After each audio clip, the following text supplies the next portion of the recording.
Scott with SJWellfire.com. Final Days Report, episode 299. In this episode, we delve into a Mike Adams interview with SRP 24's Disaster Management's founder, probably CEO, offering insights from the front lines of the BLM riots, the unexplained melted cars in Maui, the ongoing military-age men open border invasion, and much more. He is alarmed how long the elite are prepping for. With a vast network that includes clients and government officials, he is uniquely positioned to shed light on these disturbing issues that we've covered the last 2.5 years. It's just another proof point with validation, with credibility, that these conspiracies have meat on the bone. I personally would share this VCast and also Mike Adams' interview with people that are on the fringe of becoming awake, because this to me is just a credible witness that is somewhat mind-bending. So let's introduce the SRP 24 founder. I'll let Mike Adams actually allow the gentleman to give his credentials, but ultimately it's a disaster management company that this guy runs, which is very fascinating. So he'll have contracts with hospitals and different big businesses. He has multiple offices throughout the United States and maybe even the world. And so during a hurricane or riots or some sort of event, he will actually go in with his team with security, engineers, different contractors, and make sure that, for example, hospitals stay up and running. And the stories he has are pretty interesting. But I found it fascinating. He knows elites. He knows the white hat and black hats within the alphabet agencies. He has a wealth of experience and is an eyewitness on the ground. He has a network of testing labs for different chemical spills, that sort of thing, different toxicity labs, and probably much more. He deals with big business. And again, he's on the ground as an eyewitness during these events. So I'm going to play 3 or 4 different snippets of the interview that just, again, shows there's meat on the bone on these conspiracies. And I found it interesting with the UNLV mass shooting, they're blaming a conspiracy theorist. They're going after your guns, my friends. This is insanity, my friends. He appears to be a Christian. He talks about his faith in God. I never heard him mention Jesus Christ, but I'm assuming he is a Christian. But let's let Mike Adams introduce this gentleman and what he does. And then we'll get into some of the alarming details that he has as a CEO type on-the-ground witness. Welcome to today's interview on Brighteon.com. I'm Mike Adams, the founder of Brighteon, and today we're joined by Steve Slepcevich. He's the managing partner of SRP24.com, which is Strategic Response Partners that responds to natural disaster and other type of disaster events all over the world, but especially in North America. Mr. Slepcevich joins us to talk about preparedness, logistics, and so much more. Welcome to the show, sir. It's an honor to have you on today. Thanks for having me, Mike. Appreciate the time. Well, thank you for taking your time. I know you're extremely busy just because of world events right now. Can I ask you to quickly just sort of summarize what your firm does? We're a critically purpose-driven disaster management company. So we do everything from planning for critical infrastructure, providing a critical response team, both paramedics, security, all the logistics that have to do with food, fuel, and making sure these facilities stay operational during a storm or after an event. And then obviously working on the management of the recovery process to get them back up and operational in the shortest amount of time possible. Obviously, that's the key. So when there are approaching hurricanes, companies call you to have your team, be on site? Or, I mean, what kinds of calls do you get? Yeah, so typically if you're talking about hurricanes, we're involved in a lot of the planning for a lot of the hospitals. So these major hospitals is one typical critical infrastructure. Some of the ports, shipping ports, some of the airports, certain logistics centers. What they'll do is they'll have us create plans for them. And then part of the plan is if there's a hurricane approaching, we'll be in there 3-4 days in advance to, batten down the hatches, basically do a 360 of the facility, bring in stage fuel, power generation, backup redundancy systems, shrink wrap crews in case the roof blows off. We're shrink wrapping the floors on the 4th floor to keep the OR operational, keep the critical life support systems in place, ride out the storm at ground zero. and then have everything positioned, all types of different vendors that are part of the recovery process in position, rolling in and doing all the cleanup as this process is going. And the thing about it is to keep them open and operational at all costs. Got it. All right, the first video snippet from the interview, Maui fires. He's hinting at do weapons. He's like, do I know for sure? I wasn't pulling the trigger. I don't. But he said fires don't burn that way.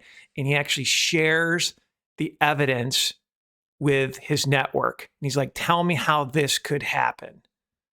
Folks, it doesn't pass the sniff test. In the entire interview as well, he talks about how toxic the ground was at Maui and the cover-up thereof. I'm not going to play that portion of it, but again, I think it's one of Mike Adams' best interview because this guy is such an eyewitness. And I want you to listen closely to this. He's like, I have video evidence of something that hasn't been shared and eyewitnesses as well. So I think he's hinting to something, but he doesn't want to go full out there with this information because it sounds like he has received persecution as well for the knowledge that he has. So pray for him that he's protected. Let's roll it.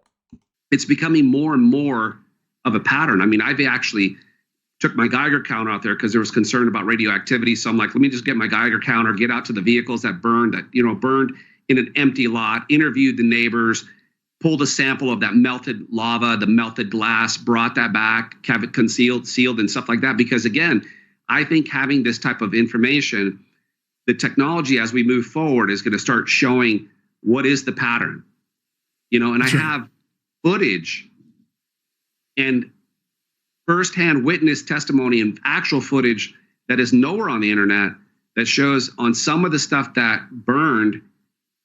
I've never seen this type of stuff before. And every one of our firefighters, arson investigator, counterterrorism task force unit, people that are a part of my team, I shared it in an international group of firefighters and experts. And I said, explain that to me. Wait, are you talking about samples from Maui? Uh-huh. So tell us more. What are you talking about? What kinds of things burned that were highly unusual?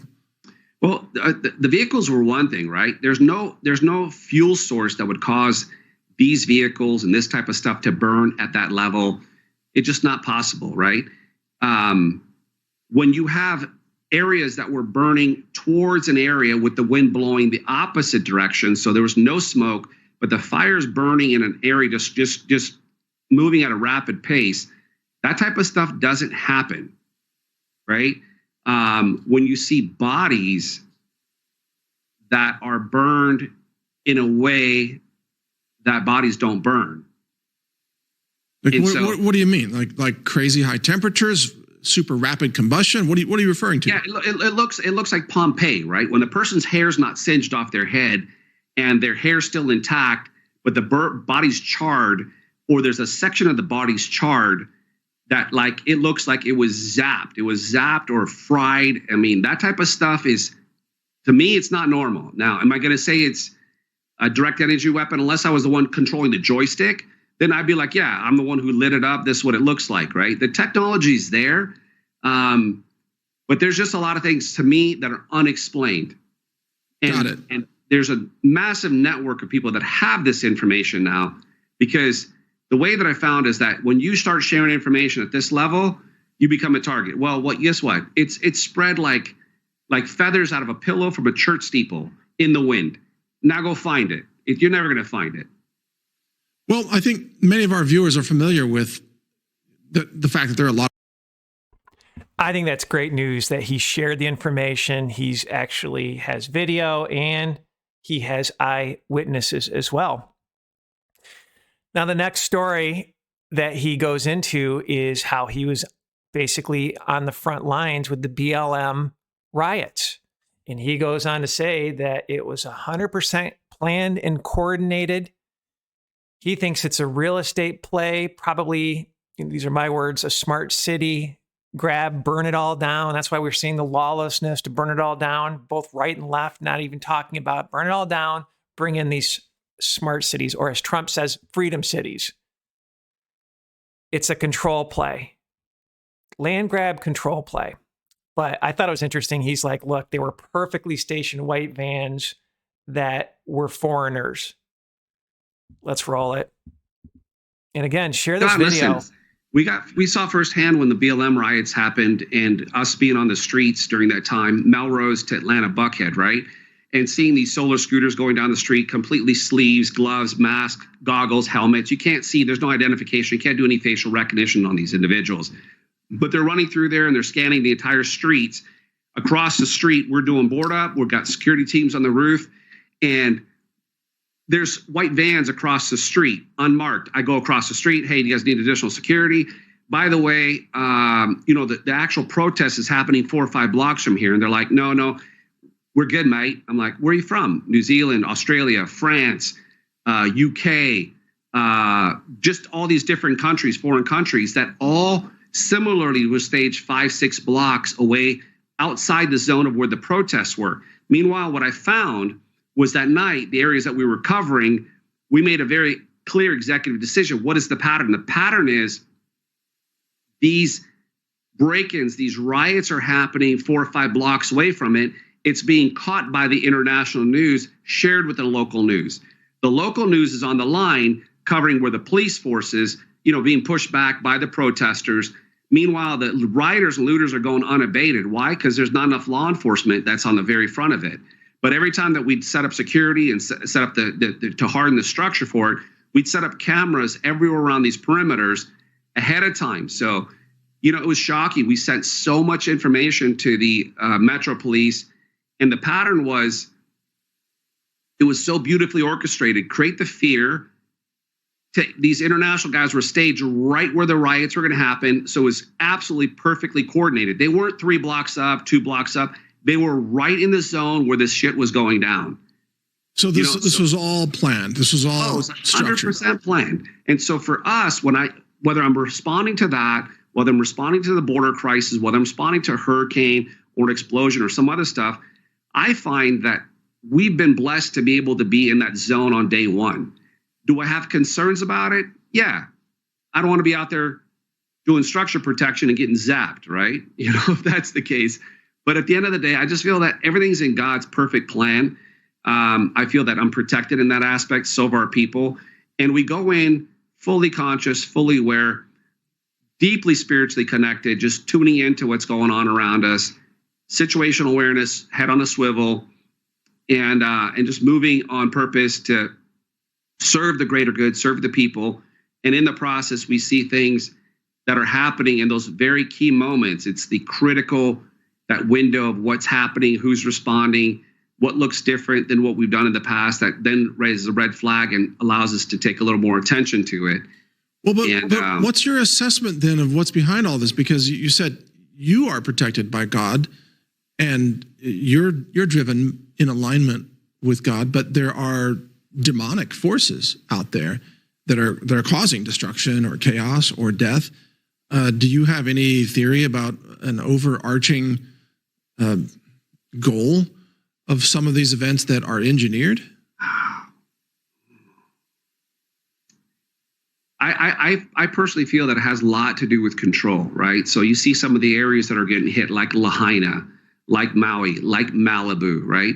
Some of these key places that are getting hit, and it's interesting because on the insurance and risk side of it, insurance premiums are going up substantially where some people are just going uninsured, right? Then on another part on the insurance and risk management, we've had calls with the team that's part of BlackRock in assisting them in putting damage assessment reports together where they're going in and buying up property to then, put into their portfolio. So I think that I kind of feel that there's a big real estate play going in this aspect of it.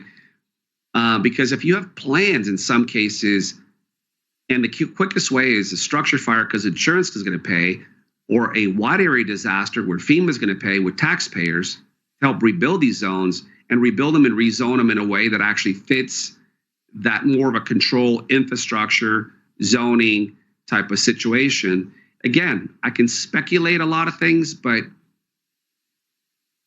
I mean, it's just, I don't know, it's disturbing, but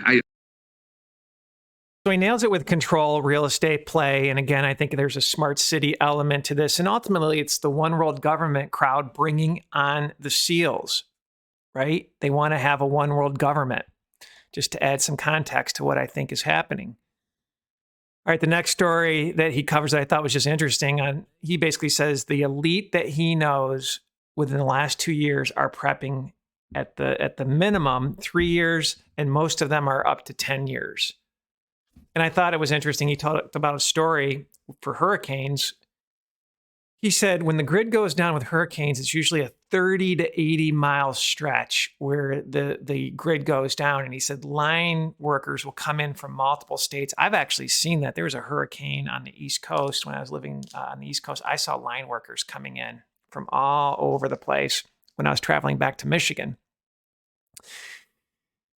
We've talked about this. Parts are not made in the United States for the electrical grid. And if the total grid collapses and is down for 1 year, I think it's like 90% of the US population will die. And this is according to a US government study. If it's down 2 years, good night, my friends. And he's just like, look, hurricane, it'll be down for a month. But again, it'll be this 80-mile area that's affected. It takes them a month to get the grid up. In the next story I'm going to cover, he's talking about how in one spot he saw 1,000 Chinese military-age men coming in one night in one spot. We're being invaded. It's a Trojan horse. But the elite knows something. Let's play it. Industry that you're in, does that naturally make you a prepper because you see what can go wrong?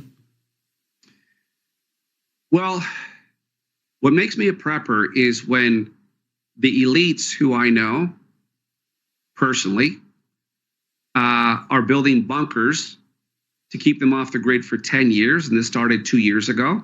Whoa. 10 years? Yep. 10 years, my friend. Like a 10-year food supply? Yep. Between 3 and 10 years. The lowest one I've seen is a 3-year prep, off the grid, off the range, completely from remote mountains to remote islands. And these are big money people that have information at the top level. And I could talk to you about it offline, Mike, but they're prepping.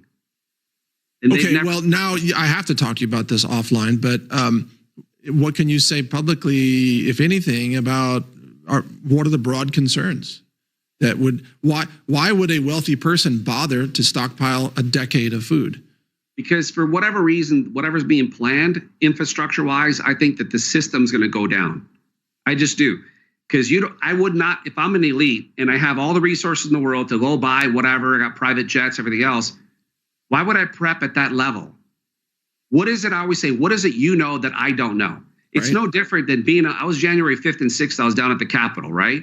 And going to the Capitol, I had 33 medics. We were there in service, board up security and medic services, right?